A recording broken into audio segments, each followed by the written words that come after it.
Hai hampa, bersama Kalaf 30 Syawal, 30 outfit raya. So hari ni kita nak tunjukkan outfit raya di mana kalau pakai raya kedua tahun lepas. Tahun lepas kalau banyak bercorak, ini kalau beli dekat Sarawak juga, Kuching Sarawak.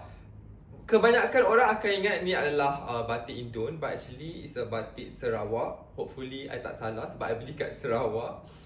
Last year kalau pakai sangat simple, hanya baju dan seluar. So kali ni kalau tak nak bagi simple, nak put a little bit style supaya mungkin kita boleh pergi open house. Okay, apa sis, baju ni dah sangat bercorak, sangat cantik. So kita kena pakai seluar yang plain, dan kalau pakai kain, actually dah kain daripada Mir Ibrahim, seluar daripada baju Melayu Adna. Sebab saya rasa dia sangat cantik dan sangat selesa. Baju kalau tailor sendiri hantar design. So let's see, kita sampingkan dia untuk nampak lebih fashionable.